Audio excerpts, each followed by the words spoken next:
Bismillahirrahmanirrahim. Bismillahi masyaallah. La yasukul khaira illallah. Bismillahi masyaallah. La yasrifu su'a illallah. Bismillahi masyaallah. Maka min nikmatin fa minallah. Bismillahi masyaallah. La hawla wa la quwata illa billahil aliyyil azim. Bismillahirrahmanirrahim. Al-Fatihah hadrati habibina wa syafi'ina wa maulana Muhammadin sallallahu alaihi wasallam wa ala alihi wa ashabihi wa azwajihi wa dhurriyyatihi wa ahli baitihi. Summa ila jami'i masyayikhina wa masyayikhina wa muallimina wa ila jami'i muallif ya al-jami'ul muallifin wal musannifin al-mukhlisin wa ila hadrati syekh sahibil ihya al-imam Abi Hamid Muhammad bin Muhammad al-Ghazali. Summa ila hadrati syekh Imam Jamaluddin Al-Qasimi. Summa hadrati Romakai Haji Muhammad Yahya wa ahli baitih. Wa ila hadrati Romakai Nur Muhammad Sandar wa ahli baitih. Summa jami' raya baina ummahatina wa jadatina wa jadatina wa liman lahu qanalina jami'an hajatina wa niyatina min khairati dunya wal akhirah. Syai'ul lillailana wa lahumul Fatihah. A'udzu billahi minasyaitonir rajim. Bismillahirrahmanirrahim. Alhamdulillahi rabbil alamin arrahmanir rahim maliki yaumiddin. Iyyaka na'budu wa iyyaka nasta'in ihdinas siratal mustaqim. Siratal ladzina an'amta 'alaihim ghairil maghdubi 'alaihim waladdallin. Amin. Alhamdulillah, kita lanjutkan pengajian pembacaan kitab Mau'izatil Mu'minin ya. Mukhtasar daripada kitab Ihya Ulumuddin. Mudah-mudahan dengan barokah kita membaca bersama, mengkaji bersama kitab ini, kita semuanya mendapatkan keberkahan. Anak cucu kita, keluarga kita mendapatkan limpahan keberkahan rahmat dari Allah Subhanahu wa taala. Amin ya rabbal alamin. Pembahasan kita di bagian at-tarfus tsani fil muzal bih. Ya. Jadi sekedar mengulangi bahwasanya dalam hal toharatul khobas itu membersihkan, mensucikan najis, ada 3 bagian pokok yang menjadi titik bahasan. Ya, pertama at-tarful awal fil muzal wa hiya an-najasah. Bagian yang pertama yaitu terkait dengan al-muzal, yang dihilangkan, yang disucikan atau dibersihkan, yaitu najisnya, ya. Macam-macam najis yang kita sudah bahas. Kemudian yang kedua itu kan nanti terkait dengan al-muzal bih, alat yang digunakan untuk mensucikan, alat yang digunakan untuk bersuci atau membersihkan najis itu. Baru nanti terakhir at-tarfus salis, bagian yang ketiga, kaifiyatul izalah, bagaimana cara mensucikannya. Nah, sekarang kita membahas bagian yang kedua, at-tarfus tsani fi al-muzal bihi. Bagian yang kedua tentang alat sarana yang digunakan untuk bersuci. Ya, untuk mensucikan najis itu apa saja sarananya? Karena bersuci itu ada bersuci dari najis atau mensucikan najis, tathhirul toharatul khobas. Nanti ada bagian yang berikutnya toharatul hadas, bersuci dari hadas ya. Nah, yang digunakan atau sarana alat yang digunakan untuk membersihkan najis ya, kita akan bahas pada bagian yang kedua malam ini. Bismillahirrahmanirrahim. Menawi mau di-share naskahnya monggo. Kalau yang punya kitabnya bisa dibuka ya. At-tarfus tsani fil muzali bihi. Qala al-musannif rahimahullahu taala wa adaman naf'a bihi wa bi ulumihi fid dharaini amin. Ila an qala at-tarfus tsani fil muzali bihi.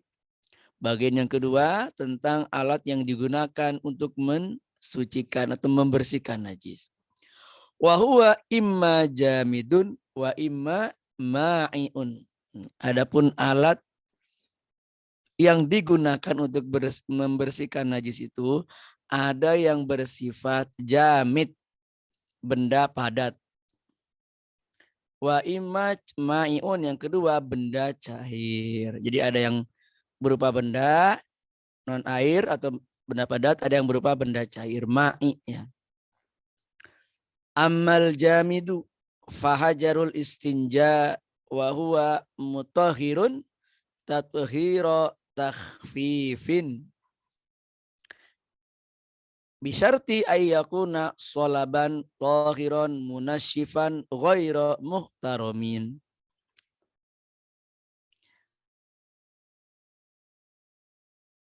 Akan untuk mensucikan atau membersihkan najis itu yang bersifat jamid, benda non cair ya, bukan benda cair, pokoknya benda yang padat. Contohkan di sini adalah batu. Maka kita boleh istinja ya, membersihkan kotoran dari buang air kecil maupun buang air besar dengan istinja menggunakan batu ya. Dulu ya, mungkin pada masyarakat lalu ya, selain air mereka menggunakan batu untuk bersuci ya. Nanti ada dalam bab fikih ada syarat-syaratnya. Nah, ada 3 batu yang kering, yang bersih, yang digunakan untuk membersihkan kotoran itu. Kemudian kotorannya tidak sampai melewati batas tempat keluarnya. Yang kemudian yang kedua, kotorannya belum kering. Kalau sudah kering ataupun melewati batas tempat keluarnya, maka sudah tidak berlaku lagi istinja dengan batu dan sejenisnya, harus menggunakan air, kan begitu. Nah, selain batu, benda-benda lain yang non cair yang bisa digunakan adalah pokoknya setiap benda yang suci, yang bisa munasyif, bisa membersihkan, bisa mengeringkan ya. Dan ghair muhtaram, bukan benda yang terhormat ya, itu boleh, termasuk kertas. Kalau sekarang usumnya tisu ya kan, tisu. Makanya ada banyak keterangan, misalkan diantaranya dalam kitab Bughiyah itu ya, juzul istinja bi auraqil bayad al khali ang zikrillah, boleh beristinja menggunakan kertas-kertas ya yang berwarna putih, tentu juga kertas yang berwarna-warni juga boleh, termasuk kain ya, termasuk punya benda, bahkan termasuk apa, kayu dan semacamnya yang bisa mensucikan, menghilangkan najis ya, boleh digunakan untuk bersuci. Tentu idealnya nanti pakai air memang. Itu dalam kondisi tertentu boleh ya. Dan pas di gurun atau pas di mana, di tempat yang memang airnya sangat terbatas sekali. Kita menggunakan tisu, menggunakan kain, menggunakan kertas, boleh saya istinja. Itu namanya al-muzalbih, alat yang digunakan bersucinya berupa al-jamid, benda non cair. Wa ammal ma'iat fala tuzalun najasatu bi syai'in minha illal ma. Ya, adapun benda-benda cair maka tidak bisa digunakan untuk mensucikan najis, atau najis-najis tidak bisa menjadi suci, tidak bisa dihilangkan kecuali dengan air ya. Kan benda cair itu banyak. Benda cair itu ya air, ya mungkin apa? Katakanlah kopi, katakanlah mungkin jus, apa ya, cair ya. Katakanlah deterjen, itu juga kan semuanya benda cair. Mungkin juga air dari buah-buahan ya, perasannya buah-buahan kan juga benda cair semuanya. Tetapi itu tidak bisa digunakan untuk bersuci, hanya yang berupa air ya. Wala kullu ma'in balit tahir alladzi lam yatafahash taghayyuruhu bimukhalatati ma yustagna anhu. Ya. Dan air pun tidak semuanya bisa digunakan untuk bersuci ya. Tidak semua air digunakan untuk bersuci. Tetapi ada ketentuannya. Maka kalau dalam bab fikih Al-miyah itu anwaul miyah itu kan macam-macam air. Ada ma'ul sama air dari langit, air hujan. Ada lagi ma'ul bahri air laut. Ma'un nahri air sungai. Ma'ul bi'ri air sumur. Ma'ul aini air mata air sumberan. Ma'ul salji air es atau salju. Ma'ul warot air embun. Itu kalau dari sisi jenisnya atau macamnya, macam-macam air. Pokoknya mana zalamina sama air yang turun dari langit, au khoroja nabata minal ardi, air yang keluar dari bumi. Nah nanti kemudian kan dalam bab fikih juga dibahas status airnya. Kalau tadi kan macam-macam air, air sungai, air laut, air hujan, itu macam-macam airnya. Adapun status airnya, nanti kan ada namanya ma'ul mutlak. Jadi ma'un tohirun mutohir, air yang suci plus bisa mensucikan, air mutlak ya. Ya sepertilah air sumur, air apa namanya, air sungai atau air keran yang masih suci, itu namanya air mutlak. Ada lagi air mustakmal, ya, suci tapi ghairu mutohir.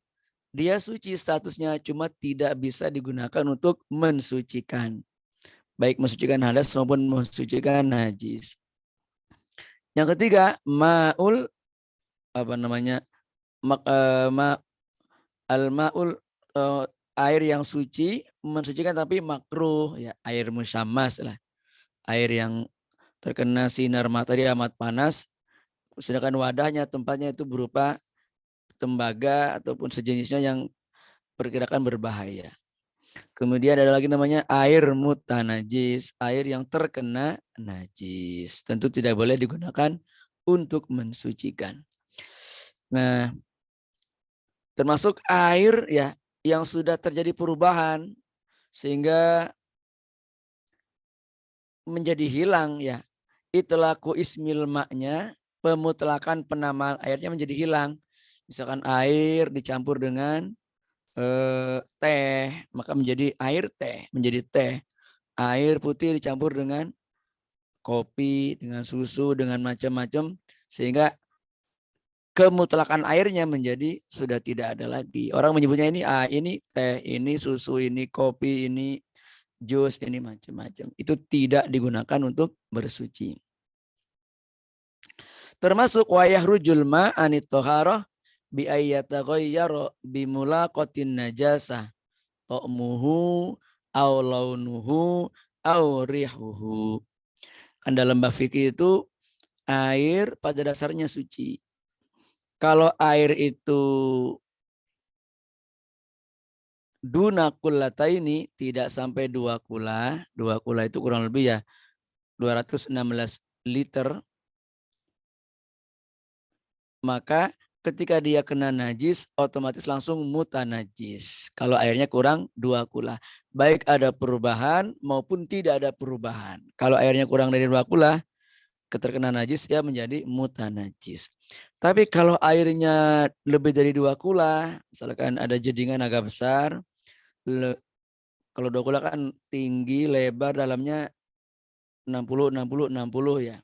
Katakanlah sudah 1 meteran, sudah besar, lebih dari 2 kula. Tapi kemudian keterkena najis dan berubah najis, dengan ada najis itu rasanya berubah atau baunya berubah atau warnanya berubah, nah, maka dia juga tidak bisa mensucikan, namanya mutanajis. Sedangkan kalau air itu banyak 2 kula, kemudian meskipun terkena najis tapi tidak terjadi perubahan, misalkan air 2 kula banyak kena najis lah, katakanlah kena air kencing, dia tidak ada perubahan sama sekali, aromanya tidak berubah, warnanya tidak berubah, maka tetap menjadi suci dan mensucikan. Jadi fa'ilam yataghayyar bi mulaqatin najasah ta'muhu aw launuhu aw rihuhu lam yanjus. Kalau air itu tidak berubah meskipun terkena najis, maka dia tidak menjadi najis atau tidak, mutanajis, tetap suci. Tentu ketentuannya air yang lebih dari 2 kula. Liqaulihi sallallahu alaihi wasallam, sebagaimana atau berdasarkan sabdanya Kangjeng Nabi sallallahu alaihi wasallam, khalaqallahul ma'a tahuron. Allah menciptakan air itu adalah suci dan mensucikan, tahur. La yunajjisuhu syai'un, tidak akan menjadikan najis ya. Tidak akan menjadikan air itu menjadi najis ya, sesuatu apapun. Illa ma ghayyara ta'mahu aw launahu aw rihahu, kecuali najis-najis yang menjadikan adanya perubahan pada rasanya atau pada warnanya atau pada aromanya. Ya. Itu terkait dengan at-tarfusani, bagian kedua, sarana alat yang digunakan untuk bersuci, untuk mensucikan najis atau mensucikan kotoran. At-tarfusalis, adapun yang ketiga, bagian ketiga, fi kaifiyatil izalati, dalam cara atau tata cara menghilangkan najisnya. An-najasatu ingkanat hukmiyatan wa hiya allati laisa laha jirmun mahsusun fayakfi ijra'ul ma'i ala jami'i mawaridiha. Jadi kita mengenal ada namanya najis hukmiyah, ada najis ainiyah. Itu dari sisi hal tampak dan tidak tampaknya najis. Kalaupun dari tingkatan hukum najisnya, ada najis mukhafafah, mutawasitoh, ada najis mughalladhoh ya. Nah, terkait dengan najis hukmiyah dan ainiyah, kalau najisnya berupa najis hukmiyah, yaitu yang sudah tidak tampak, fisiknya najisnya sudah tidak kelihatan, misalkan ada bekas air kencing ya, di mana di lantai ada bekas air kencing di situ. Cuma sudah nggak ada air kencingnya, sudah kering, sudah nggak ada. Sudah tidak ada ainiyahnya, sudah ada tidak benda najisnya. Maka cara mensucikannya cukup dengan mengalirkan air di atasnya itu. Di tempat-tempat yang memang diperkirakan kena najis ya, yang sudah tidak terlihat itu cukup dialiri dengan air, itu sudah suci ya. Wa in kanat ainiyatan fala budda min izalatil ain.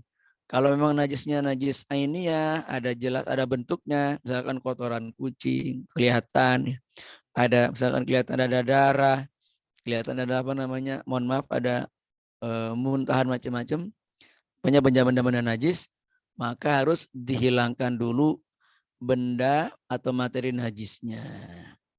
Wa baqaul launi ba'dal hatti wal qursi wal qurs ma'fuun anhu.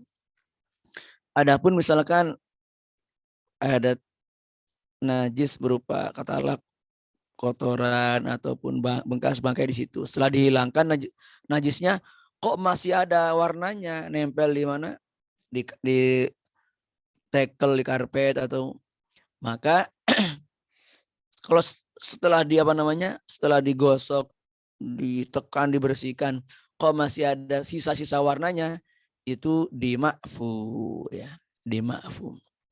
Wa yu'fa 'anir ra'iha idza asura izalatuha wal usru fi marratin mutawaliyat yaqumu maqamal hati wal kursi fil laun. Demikian juga aromanya, kok aromanya masih tercium, nggak enak ini, masih ada aromanya. Kalau memang sudah berupaya dihilangkan ya dengan segala, setelah mungkin digosok-gosok, disikat segala macam, setelah segala macam upaya untuk menghilangkan warna dan apa tadi aromanya, kok masih sulit ya, maka ma'fuun, dima'fu, tidak masalah ya. Ini betapa kita diberi kemudahan dalam bab masalah najis ini sehingga tidak menjadikan masyaqqah, tidak menjadi kesulitan dan menghalangi ibadah kita. Kemudian sedikit lagi wal muzilu lil waswas ayya'lama annal asya khuliqat tahiratan biyakin. Adapun bagi orang yang punya penyakit waswas, sering ragu-ragu, iki ya apa iki najis apa enggak, ini suci apa najis, maka hendaklah dia menanamkan keyakinan dalam dirinya segala sesuatu pada dasarnya diciptakan dalam keadaan suci. Wah, gitu. Sehingga fama la yusyahadu alaihi najasatan wala ya'lamuha yaqinan yusolli ma'aha. Maka segala sesuatu ya, baik itu tempat, pakaian atau apa saja yang jelas-jelas tidak nampak najisnya, tidak kelihatan dan dia tidak tahu secara pasti ada najisnya, maka dianggap suci, bisa digunakan untuk sholat, bisa digunakan untuk tempat sholat dan sebagainya itu.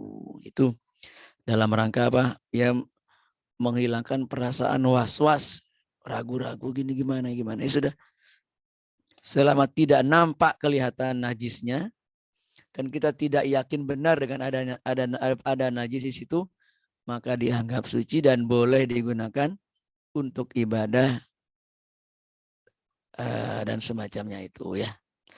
Saya kira mungkin itu di pertemuan pada malam hari ini kita menyelesaikan al-qismul awal, bagian pertama itu toharatul khobas, bagaimana mensucikan kotoran ataupun najis ya, seperti itu.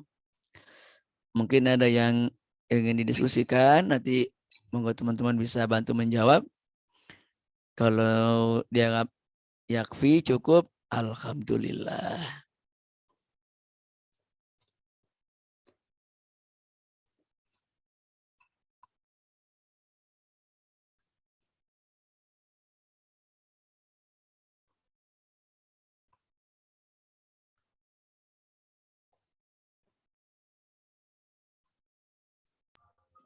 Apunten Ustadz, mau tanya Ustadz. Nggih, monggo. Kalau bisa nanti kita bareng-bareng jawabnya nggih. Kalau nggak bisa nanti buat PR nanti. Iya. Nggih. Membersihkan najis ya Ustadz ya. Nggih. Tadi saya sempat mendengarkan misalnya pakai batu itu. Kalau dulu kan zaman Rasulullah pakai batu. Nggih. Karena benar-benar tidak ada air gitu ya Ustadz. Nggih. Kalau zaman sekarang apa masih bisa itu digunakan? Kita misalnya di suatu tempat airnya sedikit, bagaimana memungkinkan untuk kita memakai alat selain air gitu Ustaz? Mohon penjelasannya. Jadi istinja itu boleh menggunakan pertama batu, yang kemudian yang kedua benda-benda padat lainnya yang memang suci dan ada kasarnya ya, sehingga bisa apa? Bisa menghilangkan kotorannya itu. Termasuk di sini kertas-kertas, kain ya, bahkan mungkin daun-daun kering itu juga bisa digunakan untuk istinja seperti Istinja, itu ya. ya. Jelas sekali boleh. Termasuk pakai batu masih boleh tentu. Umpama kita pas katalah ke Bromo ya atau kemana yang kemudian memang nggak nemu ataupun ada air sangat terbatas ya. Kita beristinja itu pokoknya dengan apa saja yang kira-kira bisa menghilangkan benda najisnya. Di sini dalam kitab disebutkan ya, dalam mazhab al-arba'ah itu atau dalam kitab ini aja al-Bughiyah Mustarsyidin, ya juzul istinja bi auraqil bayad an kholi an zikrillah. Boleh kita beristinja menggunakan kertas-kertas yang putih ya, ataupun tisu. Yang lainnya tisu, termasuk tisu yang bisa menghilangkan najisnya itu. Jadi dibolehkan ya. Enten Ustaz. Nggih. Matur nuwun Ustaz. Tapi nanti ada ketentuannya. Pertama, Nggih. kotorannya belum kering. Kalau sudah kering harus pakai air. Yang kedua, kotorannya tidak tidak sampai nyiprat kemana-mana yang di luar, mohon maaf, tempat keluarnya itu. Jadi ada ketentuannya penggunaan istinja dengan selain air itu. Selain air. Yang saya kalau sekarang kan ada tisu itu tisu basah. Nggih. Apa itu sudah termasuk bisa menggantikan air misalnya di misalnya toilet umum kita antri ya Ustaz. Nggih, ya bisa Bu, ya. Bisa. Nggih. Oke, tisu. Kan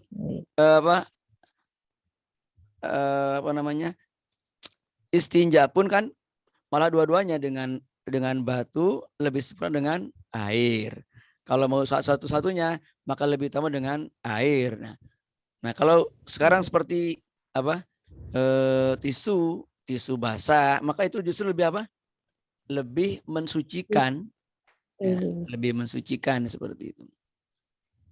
Saya kira dengan ketentuan cara mensucikannya najisnya juga belum kering atau Ustaz? Belum kering ya, belum kering. Karena kalau sudah kering tidak bisa disucikan dengan benar lah, seperti itu, dengan baik. Karena sudah tidak jelas mana bagian mana yang najis kan istilahnya sudah nggak bisa mohon maaf, sudah nggak bisa dibersihkan Bu kalau sudah kering seperti itu ya. Begitu. Matur nuwun. Sami-sami. Menyambung Ustadz mau tanya. Monggo. Menyambung dari Bu Kholiso tadi. Ini saya alami sendiri. Jadi saya pernah bepergian yang dimana di situ memang nggak ada air. Jadi air istinjanya itu adalah tisu. Iya. Nah, dari teman-teman seperjalanan saya itu ada yang merasa memang nggak nyaman pakai tisu itu. Padahal kan menurut saya kalau ketentuannya kita ngasih yang ini kan pada saat itu memang dibolehkan, malah lebih afdol. Jadi memang caranya kita harus hati-hati sekali ketika kita, kalau laki-laki sih nggak ada masalah, paling mudah itu laki-laki ya. Kalau perempuan kan memang nun sewu ya. Kemungkinan nyiprat dan sebagainya. Makanya memang kita harus ada SOP-nya kencing juga gitu ya. Kalau BAB mungkin lebih mudah karena kan terkontrol. Nah, mungkin bisa dijelaskan Ustadz prosedur caranya gitu. Jadi yang kemarin saya lakukan itu kan pertama kita mengelap yang basah. Iya. Semuanya dari pinggir-pinggir kita lap, terus kita pakai yang kedua itu istinja, yang ketiga kita sampai 3 kali. Saya lakukan seperti itu karena memang nggak ada air. Nah teman saya yang pakai air itu ya saya malah ragu gitu loh, karena ya kemungkinan nyipratnya lebih besar dan lebih tinggi karena kan mereka rata-rata pakai itu 1 botol aqua itu saja yang bisa untuk masuk, kayak misalnya di pesawat dan sebagainya kan otomatis. Nah mungkin mohon penjelasan bagaimana teknik istinja yang memakai, kalau sekarang ya tisu itu yang sangat memungkinkan. Ya. Pokoknya penggunaan dengan pada prinsipnya kalau dalam fikih itu kan tidak harus yakin ya. Prinsipnya dalam fikih itu azon ya, persangkaan, perkiraan itu sudah suci maka dianggap sudah suci. Jadi tidak harus yakin kalau dalam bab fikih itu ketentuannya adalah zon. Cukup dengan zon dengan perkiraan. Sama seperti ini. Kita mandi janabah, apakah sudah merata semua airnya ke seluruh tubuh, maka cukup dengan perkiraan. Sebenarnya perkiraan sudah merata, sudah kena semua, tidak harus dilihat sudah kering semua apa, sudah kena semua belum. Nah, seperti termasuk ketika membersihkan istinja ya. Pokoknya kita katakanlah kalau pakai tisu, kalau memang ada lebih dari 1 itu lebih utama. Jadi istilahnya kita sama seperti menggunakan batu 3 tiga buah batu itu. Jadi mungkin pertama, yang kemudian yang apa untuk membersihkan tahap pertama, mungkin yang kedua lebih bersih lagi, yang ketiga semakin apa dibersihkan lagi seperti itu.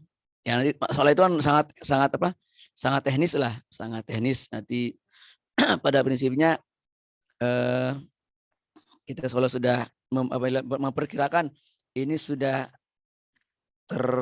tersapu lah, sudah terusap kotorannya, sudah bersih, sudah hilang, maka dimafu sudah cukup. Nah, termasuk kalaupun yang tadi masih ada rih ya, masih ada aromanya macam-macam, ya tetap dimafu ya, dimafu kalau sudah diusahakan, sudah dibersihkan.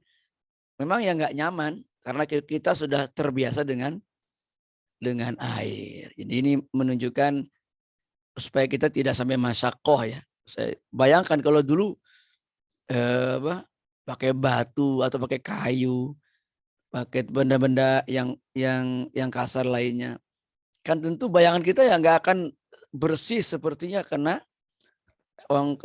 dengan air. Orang kita kadang pakai air ya sampai pengen maksimal betul-betul, kadang sampai berlebih-lebihan airnya itu karena kita terbiasa dengan air yang berlimpah itu. Jadi saya kira itu yang bisa saya share untuk semacam teknis lah, istinja dengan menggunakan alat non air tadi itu.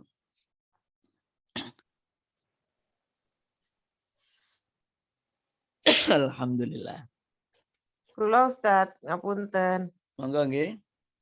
Meskipun terlambat, mudah-mudahan tidak salah.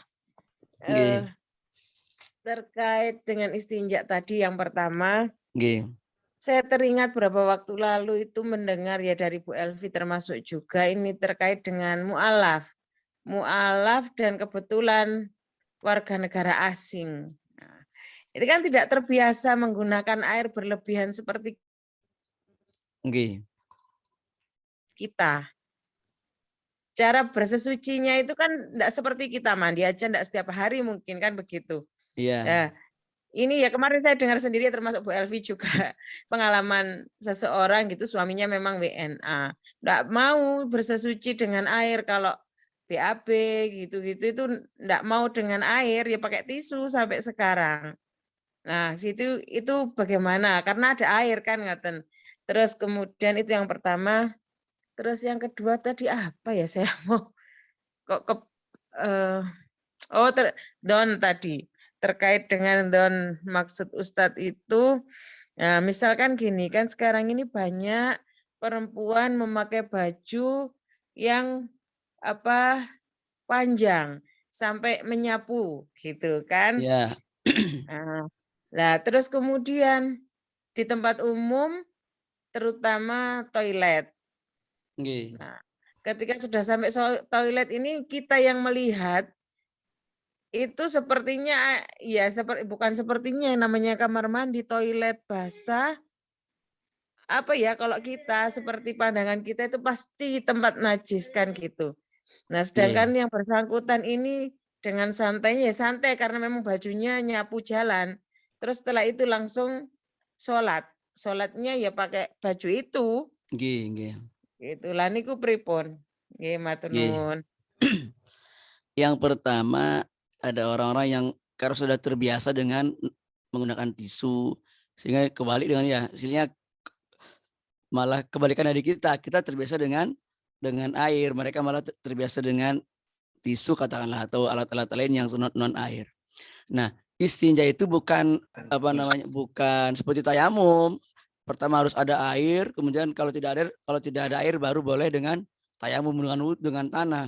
Tidak, ini pilihan. Boleh istinja itu boleh dengan air, boleh dengan benda tadi, benda padat al-jamid maupun benda cair. Ya. Jadi pilihan. Memang yang sempurna itu kalau dulu istilahnya ya dua-duanya. Yang sempurna itu pertama pakai batu ya istijmar itu, yang kemudian disiram dengan air kalau mau sempurna. Kemudian yang lebih utama ya kalau mau milih salah satu memang menggunakan air yang lebih utama itu. Nah, tapi meskipun ada air, kalau orang mau istinja menggunakan selain dari air, katakanlah tisu ya, bagi mereka yang sudah terbiasa, ya tetap sah, boleh seperti itu. Cuma nanti harus tahu ilmunya, ya diberi pemahaman bagaimana betul-betul bisa menghilangkan najisnya tadi itu. Jadi boleh, bukan urutan kalau ada air gak boleh pakai batu atau gak boleh isinya dengan non air, nggak seperti itu hukumnya. Beda dengan kalau tayamum harus selama ada air gak boleh tayamum. Ini beda dengan istinja ya, beda. Yang kedua terkait dengan ya katakanlah masalah najis ya. Selama najisnya itu tidak kelihatan ya, dan kita betul-betul tidak itu hanya perkiraan saja. Perkiraan apa?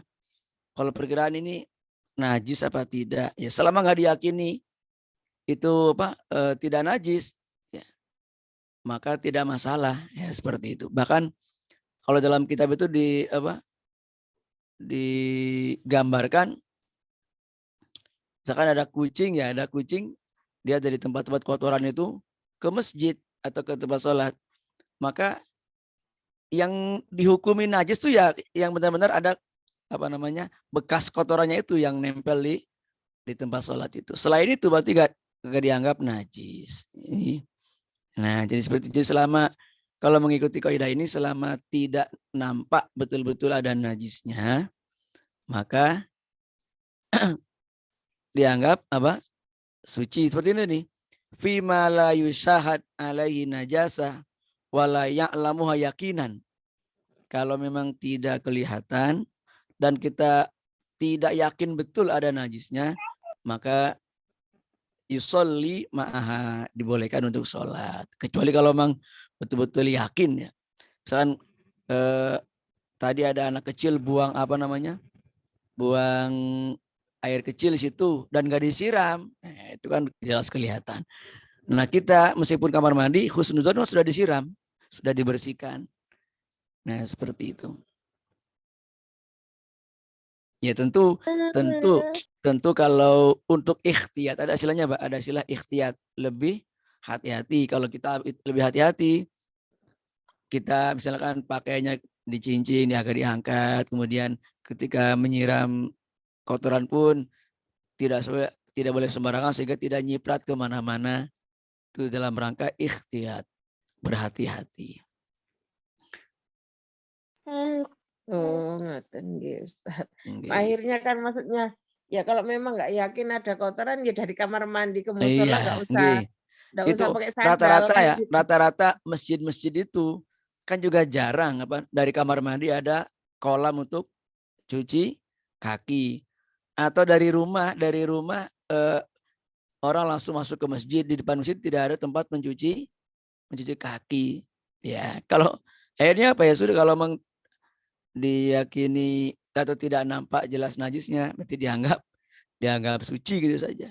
Ya, banyak di masjid-masjid besar, masjid-masjid di pondok atau di beberapa tempat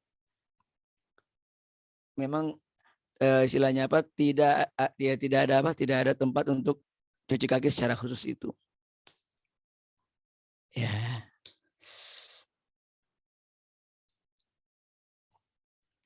Sebenarnya sampun? Nggih, Ustaz, sampun matur nuwun. Sami-sami. Ya, mudah-mudahan menjadi silaturahim yang bermanfaat, yang maslahat, membawa kebaikan, juga manfaat untuk kita semuanya. Amin ya rabbal alamin. Kurang lebihnya mohon maaf. Al-Fatihah. A'udzubillahiminasyaitonirrajim. Bismillahirrahmanirrahim. Alhamdulillahirabbil alamin arrahmanirrahim maliki yaumiddin. Iyyaka na'budu wa iyyaka nasta'in ihdinas siratal mustaqim. Siratal ladzina an'amta 'alaihim ghairil maghdubi 'alaihim waladdallin. Subhanakallahumma wa bihamdika asyhadu an la ilaha illa anta astaghfiruka wa atubu ilaik. Insyaallah sampai jumpa di gelombang dan episode yang akan datang. Assalamualaikum warahmatullahi wabarakatuh. Waalaikumsalam warahmatullahi wabarakatuh. Matur nuwun sedanten. Sami-sami.